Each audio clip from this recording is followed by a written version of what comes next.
Mengapa di tengah semakin memburuknya situasi Indonesia karena pandemi COVID-19, fitnah dan hoax berupa tuduhan tak berdasar kepada Demokrat dan mahasiswa yang kritis memperjuangkan nasib rakyat yang susah karena pandemi malah semakin banyak dilancarkan oleh pendukung pemerintah, termasuk oleh para pendengar, dan kali ini bahkan oleh seorang Wah Mendes. Yang aneh terkuak dalam suatu akun,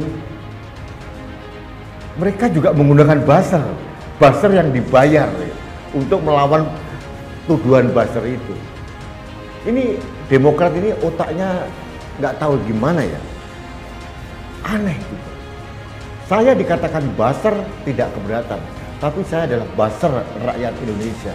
Saya buzzer NKRI, bukan buzzer pemerintah atau mungkin buzzer istana.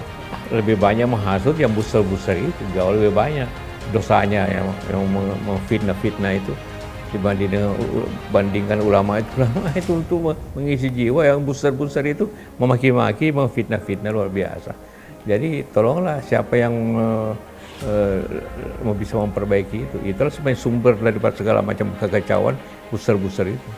Hoax dan fitnah keji kembali menerpa Demokrat dan mahasiswa. Tak tanggung-tanggung, kali ini datang dari pembantu dekat Presiden, tepatnya seorang wakil menteri. Nah, itu kerjanya orang yang syirik. Orang syirik yang begitu. Tidak mau lihat orang baik, dia hanya merasa baik sendirian dan memfitnah semua orang. Dan itu dosanya luar biasa itu. Dalam Islam kan al-fitnah tu asyaddu minal qatl ya. Jadi fitnah lebih kejam dari pembunuhan. Jadi biarlah dia mendapat dosanya nanti belakang hari. Dipersilakan.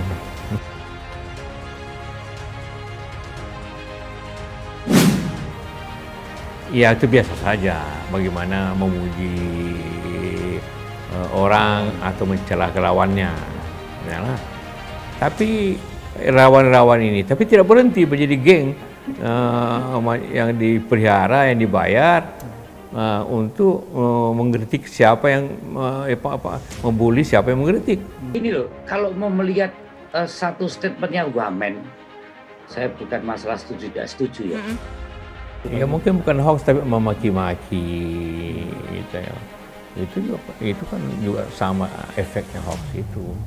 Tidak perlu pencitraan yang macam-macam, tidak perlu lagi merusak nama orang. Ya, setelah ini biar demokrasi berjalan dengan baik. Karena itulah salah satunya demokrasi kita indeks demokrasinya menurun. Bu, dilihat ke belakangnya itu seperti apa gitu loh. Itu kan sebagai akibat. Itu targetnya itu di dalam mensos itu Jokowi tumbang. Kok dibaca itu?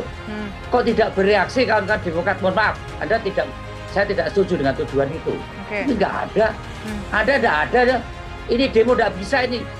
Jokowi endgame nggak konstitusional. Aryo Bimo kok lihat itu rekaman saya di DPR. Saya menyebut SBY aja tidak boleh. Saya nyebut harus Pak SBY atau saudara presiden. Itu etika kami. Gitu. Waktu Pak SBY dicaci maki soal menerima anugerah tentang waktu itu toleransi dari PBB. Seluruh SMM itu pada tidak setuju. Saya bela ini atas nama negara. Tidak boleh diusik yang namanya simbol negara. Ini presiden kita. Lu gimana Demokrat? Belajar dari oposisi. Kalau ada sesuatu yang terkait dengan Jokowi tumbang, bu dikomentari, yuk kritisi, yuk sikap itu kebijakan yang keliru. Pertama begini Mbak ya, coba dicek kembali undang-undangnya. Presiden itu bukan lagi lambang negara Mbak, ya tolong dicek lagi. Jadi tidak tepat kalau kita sampaikan presiden adalah lambang negara. Tetapi yang kedua, ya presiden itu adalah sosok pemimpin kita yang harus kita hargai dan kita hormati. Itu sangat tegas dan jelas Mbak. Yang ketiga, ini kalau bicara, nah ini kan menjadi lucu juga bagi kami. Seharusnya yang sibuk dengan isu endgame ini kan, kami kan juga mempelajari gitu loh Mbak, ya kan. Apakah ini isu serius atau tidak? Ini kami lihat Jokowi endgame yang melihat akun-akun yang terasosiasi dengan pemerintah gitu loh. Ngapain ini? Kok mereka sendiri yang menggaungkan sendiri? Ya ngapain kami kemudian bereaksi? Bagi kami justru ada apa nih, malah akan aneh gitu loh kalau kami masuk ke isu yang menurut kami ini bukan isu besar karena nggak Maksud viral Anda gimana menurut kami terasosiasi gitu dengan pemerintah? Maksud Anda gimana, Mas Herzaki? Ya tadi buzzer-buzzer yang selama ini mendukung pemerintah, yang kemudian selalu memuji pemerintah segala apa gitu, dan kemudian kalau ada kritik ke pemerintah, mereka ini yang paling keras sekali bereaksi gitu, sehingga pada saat mereka yang menggaungkannya sendiri, bagi kami ini mohon maaf ya Mbak ya, mohon maaf ini gitu. Kami seperti pikir ini buatan mereka juga ini gitu loh. Ya jadi kami nggak terlalu ambil pusing gitu. Tetapi kalau kemudian mohon maaf ya, kalau misalnya ternyata koalisi masyarakat sipil, kemudian para mahasiswa beneran, institusi besar gitu yang kemudian terlibat di sana, posting sana sini secara masif, ya kami mungkin akan bereaksi gitu loh, bahwa ini adalah gerakan yang serius gitu loh. Ya, tapi pada saat kami lihat loh kok yang posting dan yang heboh kok dia juga nih, kita ada apa nih gitu loh, sehingga kami menurut kami ya buat apa kami kemudian masuk ke mohon maaf ya yang mungkin isu yang diciptakan kami kan nggak tahu gitu loh ya kan, tapi pantauan kami seperti itu sehingga kami tidak mau terlibat dulu gitu loh ya kan. Nah ternyata begitu kami difitnah ya baru dong kami jump in, tapi kami sepakat Mbak bahwa bagaimanapun ya presiden itu kan sosok yang harus kita hormati. Nggak pantas lah kalau misalnya caci maki presiden. Silakan cek lah Mbak, bagaimana kader-kader kami Partai Demokrat di seluruh Indonesia. Kami sering sekali mengkritik Bapak Presiden dan pemerintah Bapak Presiden. Baik. Tetapi tidak ada kata kasar yang kami lontarkan karena kami diajarkan untuk selalu santun dan cerdas oleh Bapak SBY.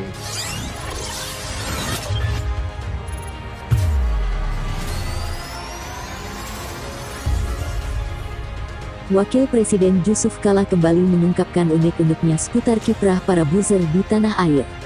Dia mengakui buzzer sengaja hadir dan mendapat ruang untuk menyampaikan segala hal positif bagi tuan yang didukungnya.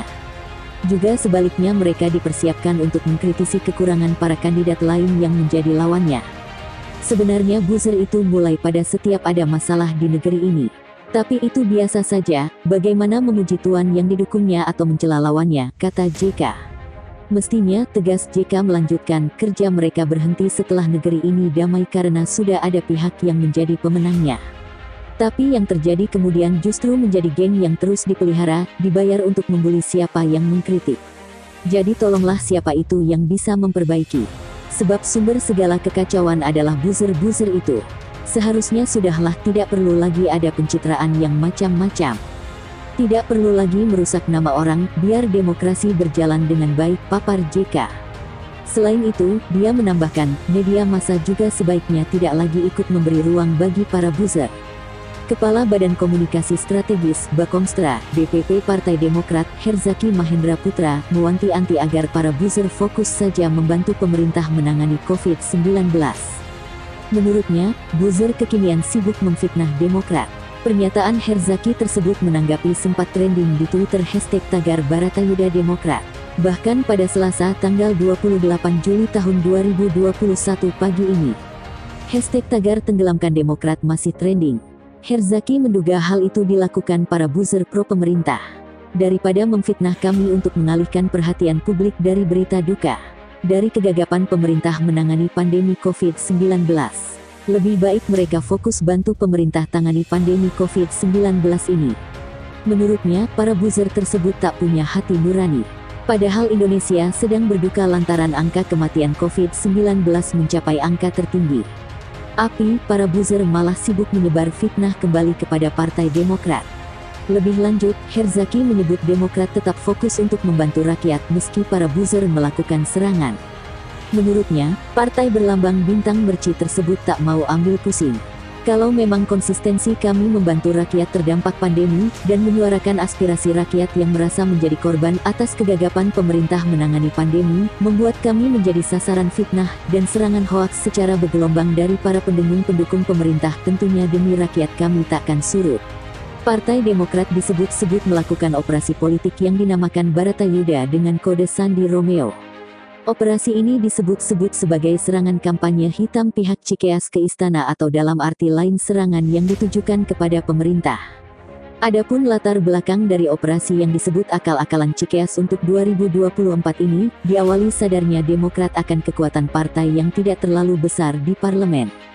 Agus Harimurti Yudhoyono kemudian disebut menyusun sejumlah siasat dengan tujuan agar partai memiliki daya tawar dengan pihak kekuasaan agar langkahnya menjadi capres di 2024 berjalan mulus.